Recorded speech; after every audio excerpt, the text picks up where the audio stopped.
O Brasil conseguiu diminuir o número de mortes decorrentes do HIV. Os dados mais recentes do Ministério da Saúde mostram uma redução aí de 5,7 em 2014 para 4,8 a cada 100 mil habitantes em 2017. Mesmo assim, ninguém pode relaxar. É preciso sempre se prevenir.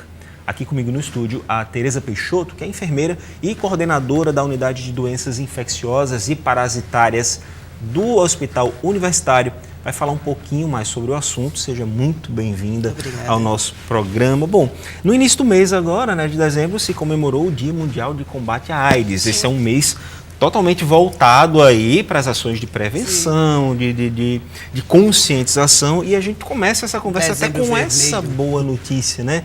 No Dezembro Vermelho, dessa redução do número de mortes. Sim. Porém, é um trabalho que não pode parar com isso, não é uma vitória. Não.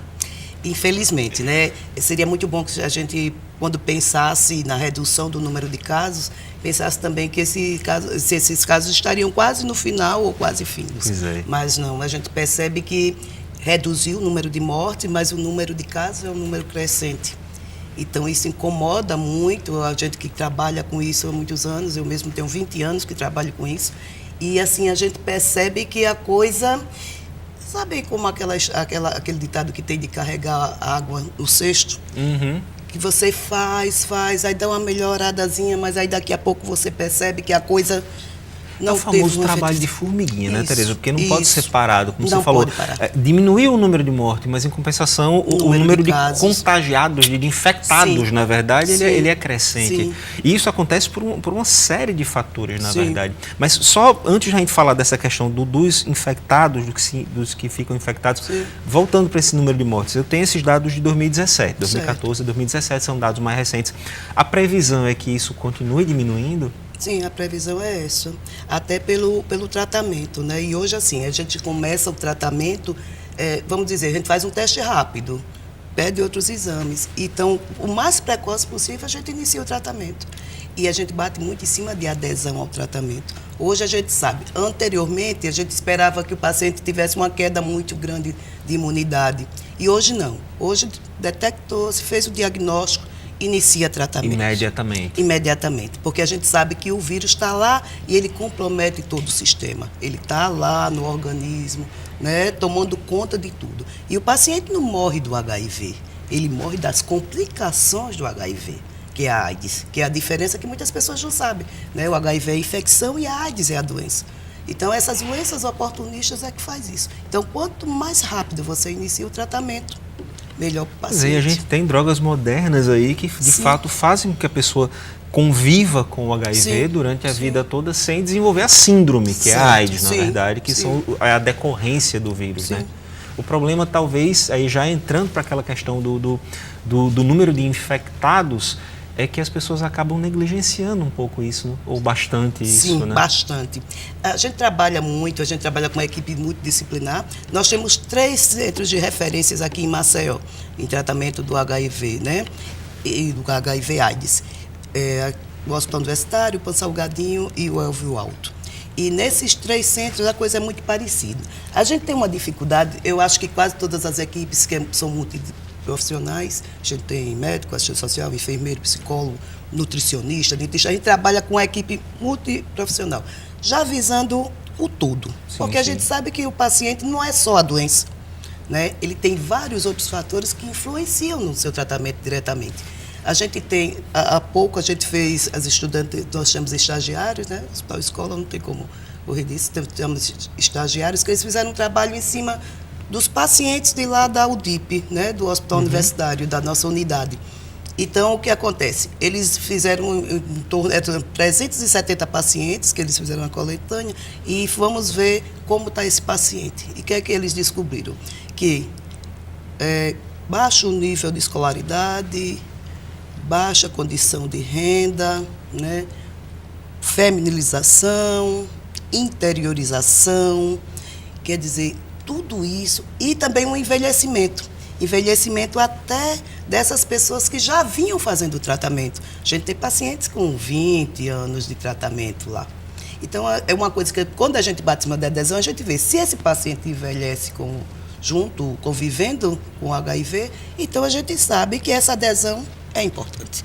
Entendi. Então a gente bate muito nessa tecla, adesão ao tratamento. Não tirar férias, porque tem essa história, doença crônica, e não só o HIV, assim, a hipertensão, o diabetes, os pacientes às vezes querem tirar férias. Não existe isso, na verdade, porque o tratamento ele tem que ser justamente continuado para manter o vírus ali sob controle. Essa é uma época agora de final de ano, que tem muito essa tirada de férias. O problema é quando a pessoa resolve tirar férias e resolve não usar a camisinha e acaba propagando, né? Sim. Tem que ter essa conscientização. Sim, tem que ter também. Também. Como eu já tinha falado anteriormente com você, a gente dá uma última pesquisa entre os jovens, entre 10 jovens de 18 a 24 anos, 6 não usam preservativo. Então, não usa o preservativo e não tem só o HIV. A gente está falando de uma gama de doenças sexualmente transmissíveis, né? O abuso do álcool e de outras drogas. Isso está dificultando muito o uso do preservativo. E ainda tem aquela história de não saber dos famosos, do boom do HIV. Essa geração mais nova, eles não lembram muito de como era antes, né? Daquelas pessoas do que a doença fazia com as pessoas, aquele aspecto cadavérico, era muito complicado. Não tem mais isso. Por quê? Porque você, com o coquetel, você tem uma qualidade de vida boa. Certeza. Você consegue ter o vírus ali bem controlado, quase indetectável. Mas ele está lá. O HIV não tem cura. Isso que tem que ser conscientizado. Ele tem um tratamento, o tratamento antirretroviral, que é o coquetel, que as pessoas conhecem mais. Ele faz o quê? Ele trata, ele dá uma baixa no nível das cópias, né, de vírus que você tem no organismo, que o que a gente quer que ele fique não detectável no organismo. Ele dá uma melhora na sua imunidade através do CD4, mas ele não cura. Quando você deixa de tomar essa medicação, o que é que acontece? O vírus replica muito rápido, né, sua imunidade cai e ainda tem o risco da resistência à medicação. Então, quando você queima um esquema desse, que é o esquema que você usou e ficou resistente, esse esquema não serve mais para você. Então, a gente tem que ir atrás de outro, né, que faça um efeito que a gente espera. Que pode dar certo ou não, né? Ou ainda não. Tem essa questão. Ou não. Inclusive, no fim das contas, o que vale é a prevenção. A gente tem aí, o SUS já distribui o coquetel há uns 30 anos, se eu não me engano, coisa desse tipo, né? Sim, não tem uns 30 não, mas eu acho que tem por aí. Uns 20, 25. Está chegando perto. Tá. E você tem esse acesso, e as pessoas ainda pensam, não, mas se eu pegar, eu vou ficar de boa, eu vou tomar, não sei o quê, e não tem essa noção das consequências, você vai ter que tomar remédio pro resto da sua vida. A gente tenta, quando o paciente chega com o diagnóstico desse, a gente não deixa sair sem uma abordagem. Então, quem estiver lá no momento, o enfermeiro, o psicólogo, o assistente social, o pessoal da gerência que a gente tem, da recepção na frente, então a gente tenta ter uma mesma linguagem que já é para segurar esse paciente. Então, a gente conversa muito, até no uso do preservativo, do paciente também que está infectado. Sim, sim. Entende? Até porque, assim, ele vai cometer as defesas um pouco mais baixas, ele vai pegar outras DSTs. A sífilis está, assim, uma coisa absurda. Tem o HPV, tem as hepatites, a gente tem gonorreia, tem clamídia, tem uma série de... A gente tem muitas co-infecções, né, entre as ISTs. Então, assim, o que é que a gente tem que fazer? Vamos segurar esse paciente. Abordagem. A primeira abordagem é muito importante, é como falar com esse paciente, como dar esse diagnóstico. Isso é muito importante. Quando você dá um diagnóstico desse, você tem que dar um diagnóstico de esperança, não de que seria o fim. Porque o HIV ele não é mais uma sentença de morte. Não, é uma justamente que a gente tem falando. É uma qualidade de né? vida. Então, vamos falar da qualidade de vida, dele manter trabalho. Vamos destrinchar esse trabalho. No começo da conversa você falou que primeiro faz um teste. Vamos fazer passo a passo. Como é que é? Primeiro é o acesso ao teste. Como é que eu tenho esse acesso? Certo. A unidade de doenças infecciosas que a gente tem no Hospital Universitário, a gente também tem o CTA, que faz parte dessa unidade. Então, o CTA é uma demanda espontânea, ou pode ser solicitada pelo médico. Não precisa de solicitação. Você vai lá, faz o seu teste, esse é o primeiro passo. As pessoas ainda são resistentes, têm preconceito, têm vergonha, ainda tem isso? Sim. Isso atrapalha, né? Sim, porque... ainda por cima a gente tem uma outra coisa que é tabu também, que é falar de sexualidade. E tem a questão das pessoas até que estão infectadas e nem sabem que estão. Ainda tem esse problema, muito, né? Muito. Porque tudo em cima de pesquisa, né? A cada um infectado tem 5 Cada um que sabe, 5 que não sabe.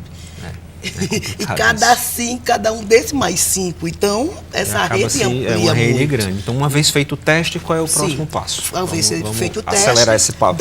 dentro do próprio hospital, ele é encaminhado para o DIP, né, que é essa unidade que é esse hospital-dia, lá que é o SAI. A gente tem um SAI de infectologia, que tem outras patologias, e tem esse SAI para HIV. Aí começa todo o trabalho multidisciplinar aí, isso. Conscientização, Isso, com toda a acolhimento. Que não é simplesmente chegar, olha aqui, toma um coquetel e vai para casa. Não, todo esse processo é feito. Todo um processo de chegada, de acolhimento, de tirar dúvidas, né, de fortalecer esse paciente para iniciar o tratamento. É feito de maneira discreta, de maneira humanizada. Conversando. É importante falar isso também, humanização. Né? A gente tem grupos de adesão, a gente tem grupo de gestantes, porque dentro dessa unidade a gente também tem tratamento para gestantes, tratamento do puerpério, que já a paciente que tem pós, lá, né? o pós, a criança, o acompanhamento da criança exposta ao HIV. Então, tem dentista. Então, a gente faz um trabalho todo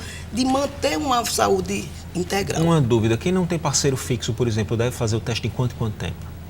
Na verdade, não era para fazer teste, Sim, era para usar o preservativo. Usar o preservativo, né? Mas, assim, o cara que não tem o parceiro fixo, a parceira fixa, usa o preservativo, mas tem que fazer. Pode fazer uma vez, se você faz um teste, né? Vamos dizer que fez o teste de hoje. E você dá um não reagente, que é o negativo, 30, 60 dias, você repete. O importante seria, fez o teste de hoje, passa a partir de hoje a usar o preservativo, que você não vai precisar usar outro Tem outra teste. dúvida aqui que dá pra gente, ainda dá tempo de tratar, é a questão dos tratamentos pré e PrEP. Eles estão disponíveis e para quem são? A PEP é tratamento pós-exposição. PEP e PrEP. Um é pré e outro é pós-exposição. Tá?